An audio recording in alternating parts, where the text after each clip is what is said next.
ഈ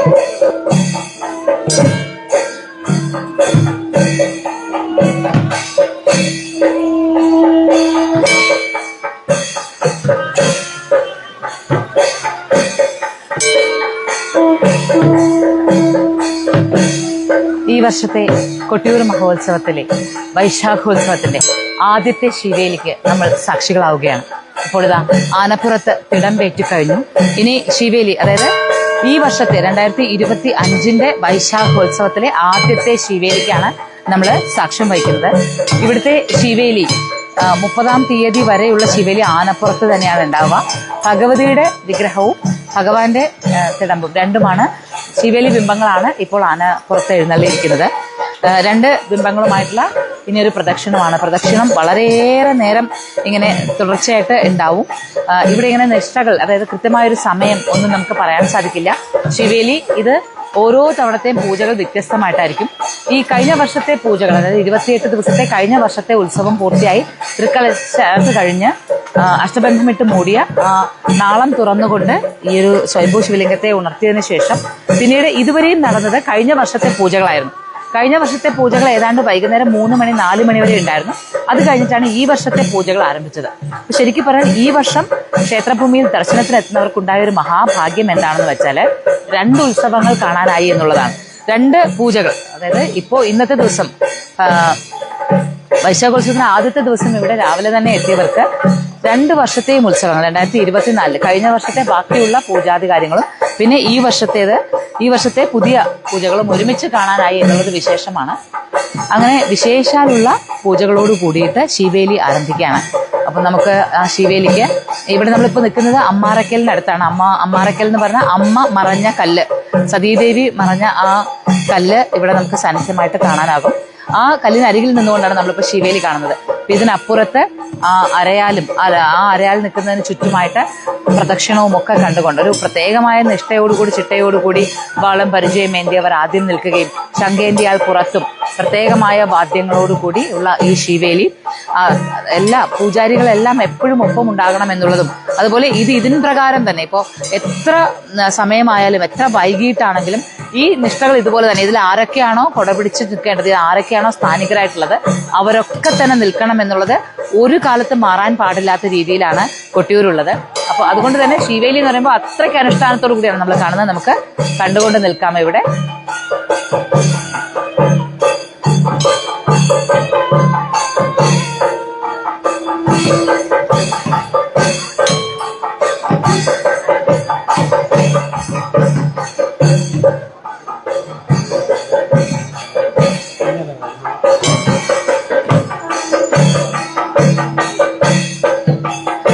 പാലുകാച്ചി മലകളുടെ പശ്ചാത്തലത്തിൽ ആ നീല നിറത്തിൽ മലകൾ കാണാണ്.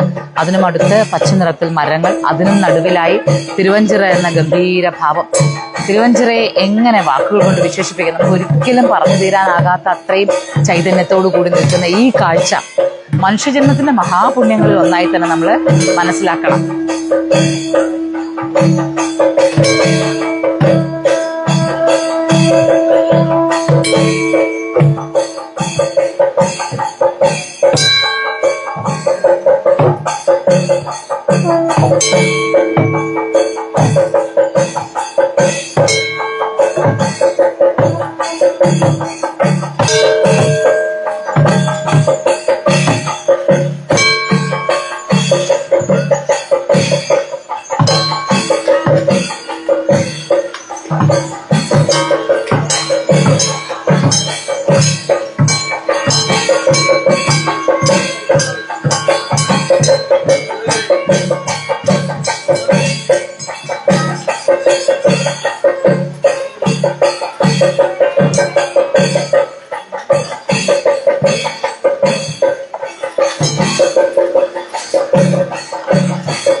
ഈ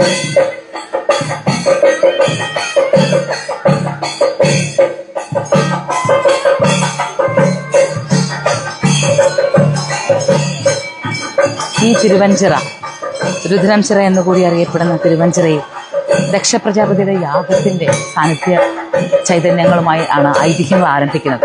ദക്ഷ പ്രജാപതിയുടെ യാഗം, ദക്ഷ പ്രജാപതി യഥാർത്ഥത്തിൽ എല്ലാ വിധത്തിലും തയ്യാറായിക്കൊണ്ടാണ് യാഗഭൂമിയിലേക്ക് എത്തിയത്. പക്ഷെ ആ യാഗം മുടങ്ങിപ്പോയി എങ്കിലും, ആ തത്സമയം മുടങ്ങിപ്പോയി എങ്കിലും പിന്നീട് അത് പുനരാരംഭിച്ചപ്പോൾ വൈശാഖോത്സവമായി മാറി. ശരിക്കും ദക്ഷ പ്രജാപതിയുടെ യാഗമാണ് വൈശാഖോത്സവമായി പരിവർത്തിച്ചത്. അതിനുശേഷം പിന്നീട് പരശുരാമനാണ് വൈശാഖോത്സവം കൂടി നടത്തുന്നത്. പരശുരാമന് ശേഷം ശങ്കരാചാര്യരുടെ കാലത്ത് വൈശാഖോത്സവം നടന്നിട്ടുണ്ട്. കലിയുഗത്തിന്റെ മഹാപുണ്യങ്ങളായി വർഷാവർഷം നമുക്കിത് കാണാനാവുകയാണ്. പണ്ട് കാലത്ത് വൈശാഖോത്സവം നടന്നിട്ട്, ദക്ഷ പ്രജാപതിയുടെ യാഗകാലത്ത് വൈശാഖോത്സവം നടന്നതിന് ശേഷം പിന്നീട് വനപ്രദേശമായി മൂടിപ്പോയത്. അത് കഴിഞ്ഞ് പിന്നീട് പരശുരാമൻ കലിയെ ബന്ധിച്ച് ഇവിടെ വന്ന് കലിയെ മോചിപ്പിക്കണമെന്ന് ദേവന്മാരെല്ലാം ആവശ്യപ്പെട്ടപ്പോൾ വൈശാഖോത്സവം നടത്താൻ അനുവദിക്കുകയാണെങ്കിൽ മോചിപ്പിക്കാമെന്ന് പറയുകയും അങ്ങനെ പരശുരാമന് വേണ്ടി ദേവന്മാരെല്ലാം ഒത്തുചേർന്ന് കൂടിയ ഊരായ കൊട്ടിയൂരിൽ വന്ന് യാഗം നടത്തുകയും വൈശാഖോത്സവം നടത്തുകയും ഒക്കെ ചെയ്തു. അങ്ങനെയാണ് രണ്ടാമത്തെ വൈശാഖോത്സവം നടക്കുന്നതെന്നാണ്. പക്ഷെ മൂന്നാമത്തെ വൈശാഖോത്സവം ആയപ്പോഴേക്കും അത് കലിയുഗത്തിലേക്ക് എത്തി, കലിയുഗത്തിൽ നിരന്തരമായിട്ട് എല്ലാ വർഷവും നടത്തുവാനുള്ള മഹാഭാഗ്യം ലഭിക്കുകയും ചെയ്തു. അങ്ങനെ അനുഗ്രഹങ്ങളുടെ വൈശാഖോത്സവം ആരംഭിക്കുമ്പോൾ 28 ദിവസം മഹാമുക്തിയുടെ പ്രയാണത്തെ നമ്മൾ അറിയുമ്പോൾ ആ മുക്തിയിലേക്ക്, ആ ചൈതന്യത്തിലേക്ക് ചേർത്ത് വെക്കുവാനാകുന്ന കാഴ്ചകളുമായി നിൽക്കുകയാണ് നമ്മളുടെ കൊട്ടിയൂരിലെ ഈ ശീവേലിയുടെ കാഴ്ചകൾ. ശീവേലി എന്ന പൂജാ സമ്പ്രദായത്തിലൂടെ ശ്രീഭൂതബലി ആണ് സംഭവിക്കുന്നത്.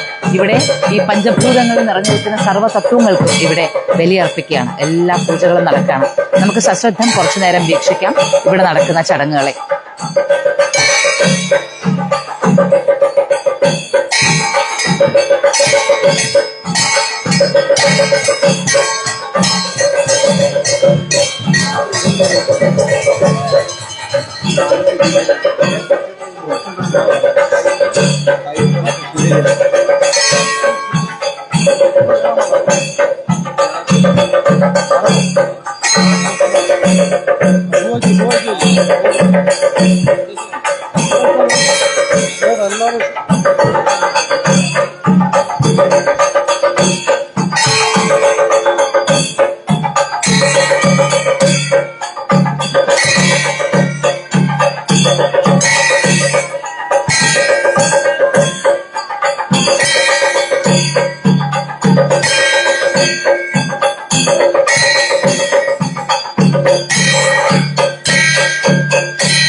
കാഴ്ചകളിൽ നമുക്ക് ഇങ്ങനെ നോക്കിയാൽ 2 ഗജമസ്തകങ്ങൾ കാണുന്നതിന് അപ്പുറത്ത് ഒരല്പം ദൂരെയായി മണിത്തറ നന്നായി തെളിഞ്ഞു കാണാം.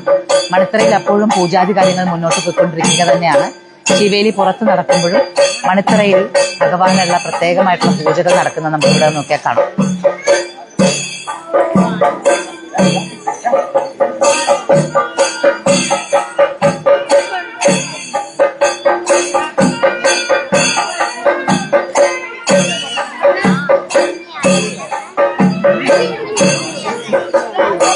അകത്ത് അവിടെ പ്രത്യേകമായ കുഴിയിൽ സാന്നിധ്യമാകുന്ന മഹാദേവ ചൈതന്യം നിറയെ തുളസി മാലകൾ കൊണ്ട് അലങ്കരിച്ചിരിക്കുകയാണ്. ഇന്ന് രാവിലെ മുതൽ വളരെ തിരക്കായിരുന്നു. രാവിലെ 8 മണിക്കൊക്കെ ദർശനത്തിന് എത്തിയവർക്കൊക്കെ ഒരു 2 മണിയോട് കൂടിയിട്ടൊക്കെയാണ് ദർശനം ലഭിച്ചത്. പക്ഷെ ഉച്ച കഴിഞ്ഞപ്പോൾ പെട്ടെന്നൊരു മഴ പെയ്യുണ്ടായി. മഴ കഴിഞ്ഞ് തിരക്കെല്ലാം കുറഞ്ഞൊരവസ്ഥയിലാണ് ഇപ്പോൾ ഉള്ളത്. പിന്നീട് വന്നവർക്കെല്ലാം തിരക്കില്ലാതെ തൊഴാനായി. ഇപ്പോൾ ശിവേലി സമയത്തിന്റെ പ്രത്യേകതകളോടുകൂടി ശിവേലിയുടെ ഗംഭീരമായ ദൃശ്യം, ശരിക്കും ഗാംഭീര്യം എന്നുള്ള വാക്കിന് എല്ലാ തരത്തിലും അർത്ഥമുണ്ടാകുന്നത് അത് കൊട്ടിയൂർ എത്തുമ്പോഴാണ്.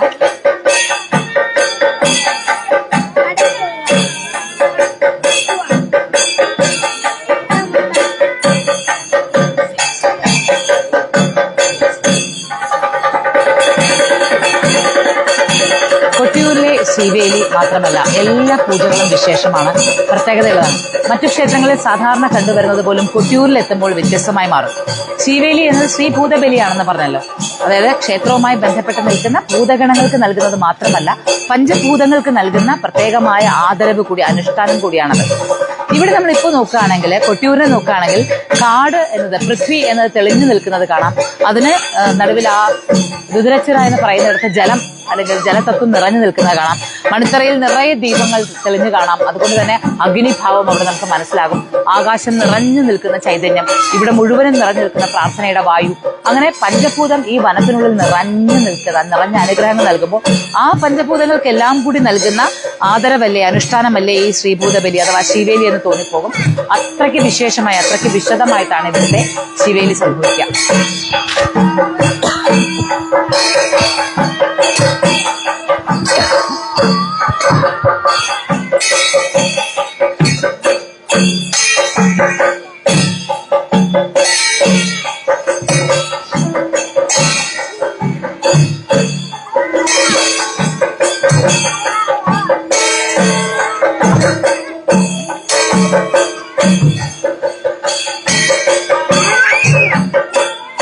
ഉത്സവം എന്ന വാക്കിന്റെ അർത്ഥം തന്നെ ഉത്സാഹം എന്നാണ്. ഒരുപാട് പേര് ഒത്തുചേർന്നുള്ള ഉത്സാഹം, ഉയർന്നു പോകുന്ന ആഹ്ലാദം, അതൊക്കെയാണ്. ഇവിടെ നമുക്ക് കൊട്ടിയൂർ എത്തിക്കഴിഞ്ഞാൽ ഒരുപാട് പേരുടെ ആ ഒത്തുചേരൽ, അതായത് 28 ദിവസം, 1-2 ദിവസത്തെ ഉത്സവമല്ല, 28 ദിവസം. അത് പ്രത്യേകിച്ച് ജീവിതത്തിന്റെ ആ ഒരു നിരന്തരമായ ഒഴുക്കിന്റെ എല്ലാത്തിൽ നിന്നും വ്യത്യസ്തമായി മാറി നിൽക്കുന്ന ഒരു പ്രദേശത്ത് ഒരു വനത്തിനുള്ളിൽ വന്ന് നിൽക്കണം. ഇവിടെ വന്ന് നിൽക്കുന്ന അടിയന്തരക്കാർ, അതുപോലെ അതുമായി ബന്ധപ്പെട്ട ചുമതലകൾ ഉള്ളവരൊന്നും 28 ദിവസം ഇവിടുന്ന് ബാവലിപ്പുഴ കടന്ന് അക്കരെ പോകാൻ പാടില്ല. അപ്പോൾ ഈ 28 ദിവസം മഴയായാൽ മഴ, വെയിലാണെങ്കിൽ വെയിൽ, വെള്ളത്തിലും ഒക്കെയായിട്ട്, തണുപ്പത്തും ഒക്കെയായിട്ട് അവർ നിന്നുകൊണ്ട് അവരുടെ കർമ്മങ്ങൾ, ഓരോരുത്തരും അവരവരുടെ ജോലികൾ വ്യക്തമായി ചെയ്യുമ്പോൾ എങ്ങനെയാണ് ഒരു ഉത്സാഹം നിറഞ്ഞു വരുന്നത്, എങ്ങനെയാണ് ഒരു ഉത്സവം അതിന്റെ മുഴുവൻ ഉണർവിലേക്കും എത്തുന്നതെന്ന് നമുക്ക് വ്യക്തമായി തന്നെ മനസ്സിലാവുകയാണ് ഇവിടെ.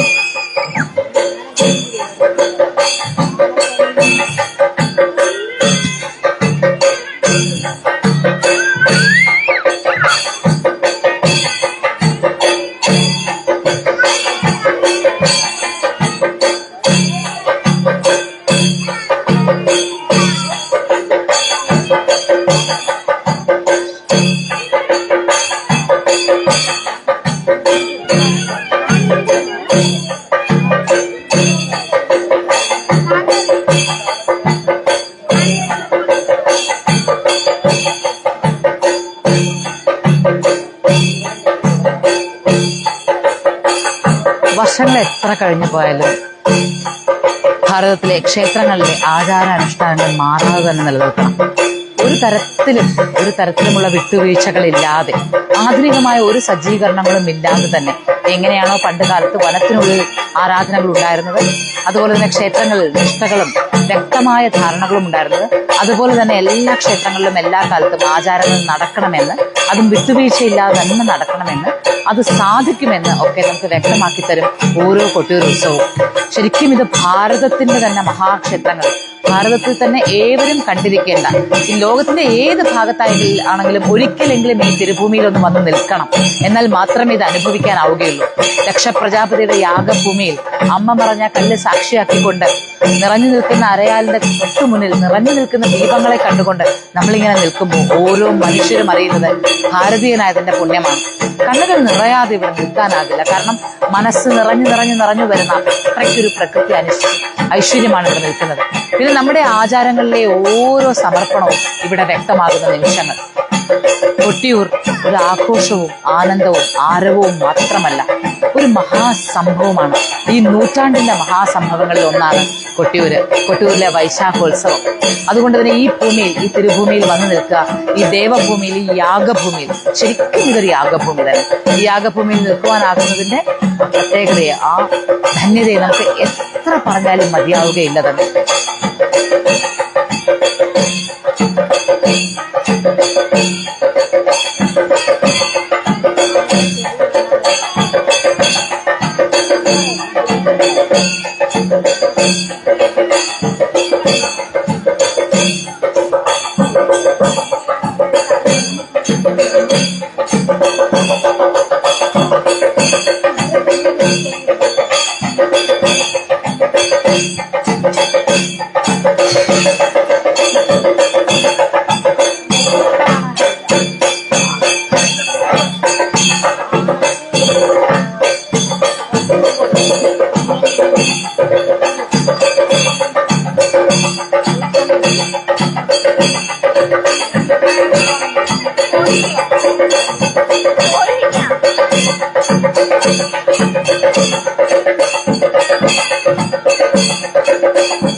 കൊട്ടിയൂരിലെ ശീവേലി കണ്ടു നിൽക്കുമ്പോൾ മറ്റൊരു പ്രത്യേകത കൂടി നമ്മൾ ഓർക്കണം.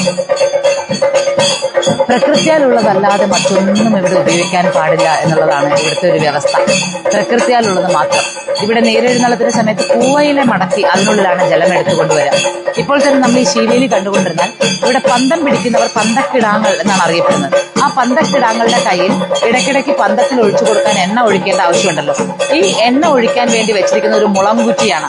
അങ്ങനെ എല്ലാം പ്രകൃതിയിൽ തന്നെ എല്ലാം ഉണ്ട്, നമ്മൾ മറ്റൊന്നിനെയും ആശ്രയിക്കേണ്ടതില്ല എന്ന് വ്യക്തമാക്കി തരുന്നു കൊട്ടിയൂരിലെ ഇത്ര വിശാലമായ ഒരു ഉത്സവം പ്രകൃതിയാലുള്ള വസ്തുക്കൾ കൊണ്ട് മാത്രം നടത്താൻ നമുക്ക് സാധിക്കുമെങ്കിൽ തീർച്ചയായിട്ടും ഇത് നമ്മൾ ഈ പറയുന്ന ആധുനികതയുടെ ഒരു സ്പർശവും ഇല്ലാതെ തന്നെ നമ്മുടെ ആഘോഷങ്ങളെ, നമ്മുടെ ആചാരങ്ങളെ നമുക്ക് നെഞ്ചോട് ചേർത്ത് പിടിക്കാമെന്ന് കൊട്ടിയൂർ പറഞ്ഞിരുന്നു. കണ്ണൂർ എന്ന് പറയുന്നത് കേരളത്തിനൊരു അഭിമാനം തന്നെയാണ്. ഹൈന്ദവ ആചാരങ്ങളുടെ, ഹൈന്ദവ സംസ്കാരത്തിന്റെ ഒരു പുണ്യഭൂമി തന്നെയാണ് കണ്ണൂർ. കണ്ണൂരിലെ ഓരോ ക്ഷേത്രങ്ങളും വ്യത്യസ്തമായി നിൽക്കുന്നു. ആ വ്യത്യസ്തതകളിൽ മകുടോദാഹരണമാണ് നമ്മുടെ കൊട്ടിയൂർ.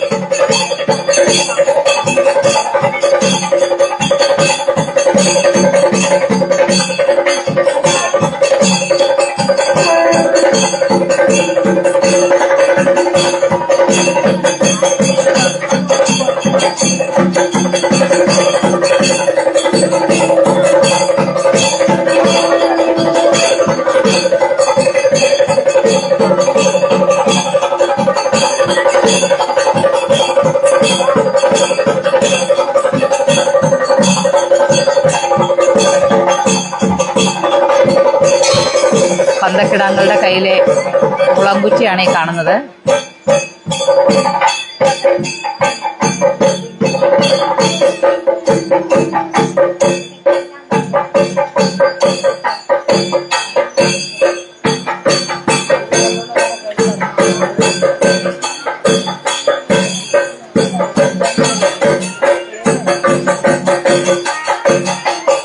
മണിത്തറയില് നിവേദ്യത്തിന് ഒരുങ്ങിയിട്ടുള്ള പൂജകൾ കൂടി തയ്യാറാകുന്നുണ്ട്. പ്രസാദം കൊടുക്കുന്നത് ഒരു വഴിക്ക് നടക്കുന്നുണ്ട് മണിത്തറയിൽ.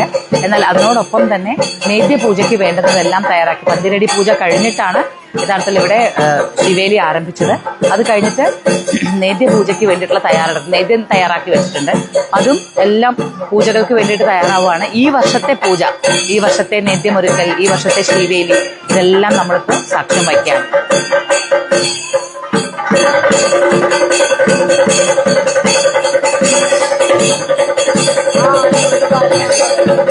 ഈ മലകൾക്കൊരു നീല നിറമാണ്, സാക്ഷാൽ നീലകണ്ഠന്റെ നീല നിറം.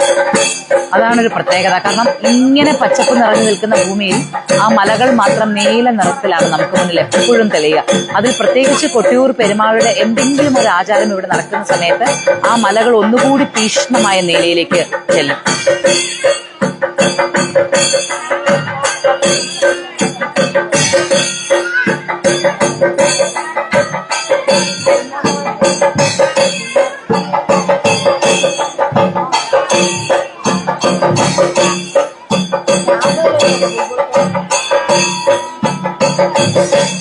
രണ്ട് തിരുമേനിമാർ ഇപ്പോൾ മണിത്തറയിലിരുന്ന് പ്രസാദം കൊടുക്കുകയാണ്. തൊട്ടു മുന്നേ പൂജകൾ അവിടെ നടന്നിരുന്നു. ഇപ്പോൾ പ്രസാദം കൊടുക്കുന്ന ദൃശ്യങ്ങളാണ് നമ്മൾ കണ്ടുകൊണ്ടിരിക്കുന്നത്.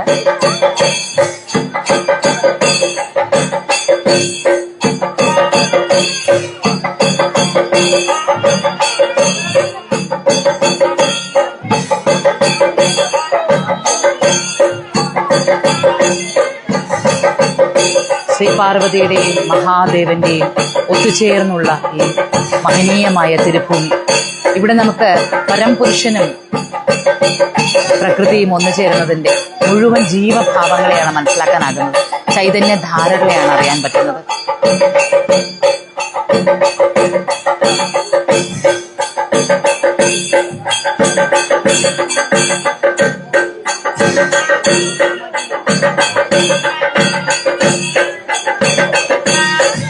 നല്ല ചിത്രത്തിലെല്ലാം ഒന്നായി ചേരുന്ന പോലെ, സച്ചിത് ഏകം ബ്രഹ്മ എന്ന പരമാത്മ സത്യത്തിലേക്ക് നമ്മൾ എത്തിച്ചേരുന്നത് പോലെ ഇവിടെ എല്ലാം ഒന്നാകുന്നു.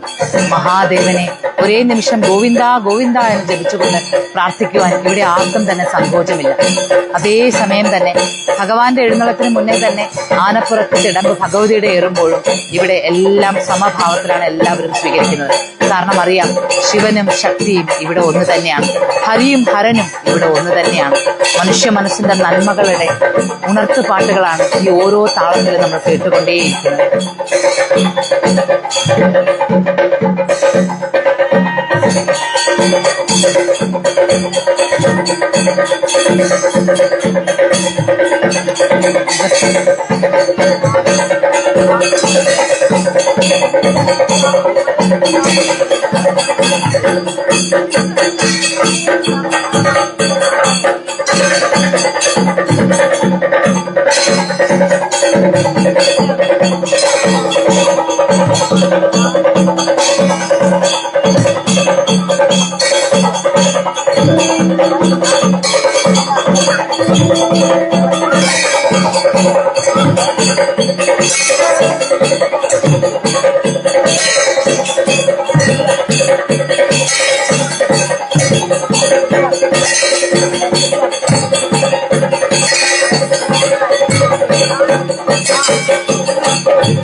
വാദ്യഘോഷങ്ങളിൽ നിന്ന് ഒരു ചില പേർ നേരെ വാളറയിലേക്ക് പോയി.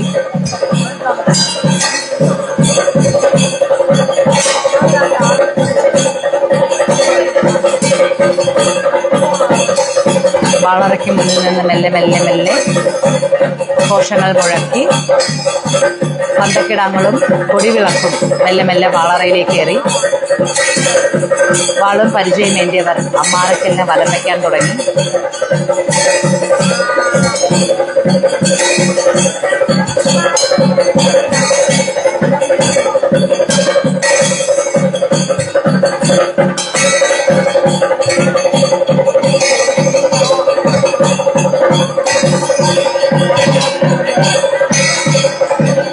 വർഷത്തെ വൈശാഖോത്സവത്തിന്റെ ആദ്യത്തെ ശിവേലി ഇവിടെ ഇങ്ങനെ പൂർണ്ണമാവുകയാണ്.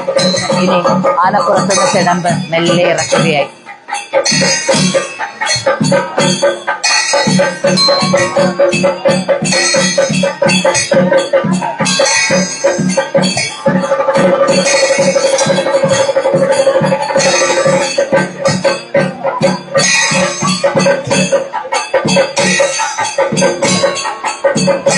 മെല്ലെ കൊട്ടിയൂർ പെരുമാൾക്ക് വന്ദനം ഓതുകയാണ് ആന.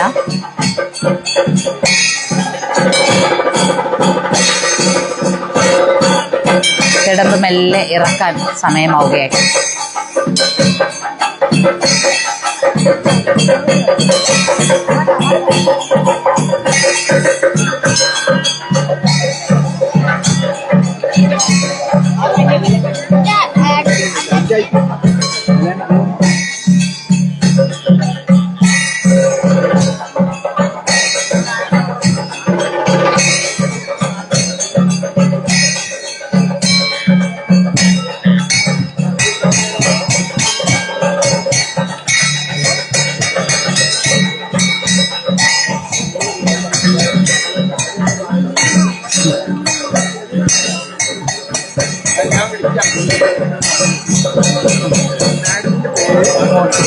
മോചിത ലൈവ് പോവാ.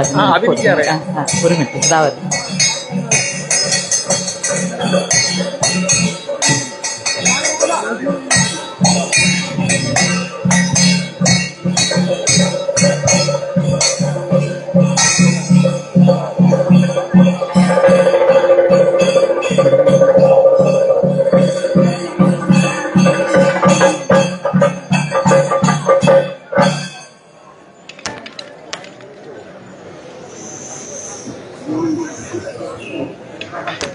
അവിടെ ഒരു നീർക്കോലി ഉണ്ടെന്നോ.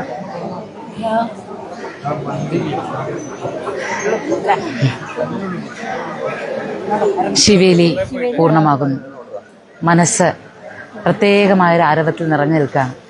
ശാന്തമാണ് ഇവിടെ മുഴുവനും. മനസ്സ് ശിവശക്തി സംയോഗത്തിൽ, ശിവശക്തി സമാഗമത്തിൽ, ശക്തി സ്വരൂപത്തിൽ നിറഞ്ഞു നിൽക്കുകയാണ്. കൊട്ടിയൂരപ്പൻ നൽകുന്ന മനസ്സിന്റെ ശക്തി സ്വരൂപം ഇങ്ങനെയാണ്, ശക്തി ചൈതന്യം ഇങ്ങനെയാണ്. ഇതെത്ര കണ്ടാലാണ് മതിയാവുക എന്ന് പറയാനാവില്ല. പല ജന്മങ്ങൾ കഴിഞ്ഞാലും ഒരു പക്ഷേ ഇങ്ങനെ തുടർന്നുകൊണ്ടേയിരിക്കാൻ, ഈ പ്രദക്ഷിണം ഇങ്ങനെ തിരുവഞ്ചിറയിൽ സദാ നടത്തിക്കൊണ്ടേയിരിക്കാൻ മനസ്സ് ആഗ്രഹിച്ചു പോകുന്നത് ഇതൊക്കെ കൊണ്ടാണ്. കൊട്ടിയൂരപ്പൻ, കൊട്ടിയൂർ പെരുമാൾ എല്ലാ വർഷവും ഇതുപോലെ നമ്മളെ വിളിക്കട്ടെ. വിശേഷ ദിവസങ്ങളിൽ വിശേഷ കാഴ്ചകൾ ഇടയ്ക്കിടയ്ക്ക് നമുക്കായി ഇങ്ങനെ കാണിച്ചു തരട്ടെ. അങ്ങനെ നമുക്ക് ഈ മഹായാഗത്തിൻ്റെ, ഈ മഹാദർശന സൗഭാഗ്യത്തിൻ്റെ, ഭാരതീയതയുടെ മുഴുവൻ ചൈതന്യത്തിൻ്റെയും ഭാഗമാകാം ഈ കാഴ്ചകളിലൂടെ. ഓം നമഃ ശിവായ.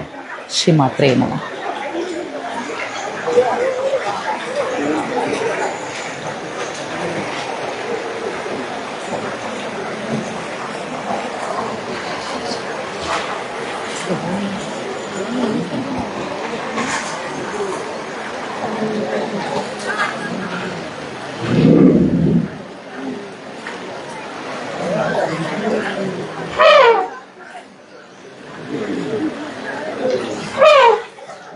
മനുഷ്യർക്ക് മാത്രമല്ല മൃഗങ്ങൾക്കുമറിയാം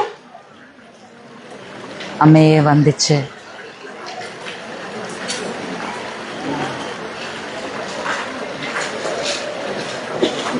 പറയാൻ വാക്കുകൾ കിട്ടാത്ത വിധം മനസ്സ് നിറയുന്ന ചില കാഴ്ചകളാണിതൊക്കെ.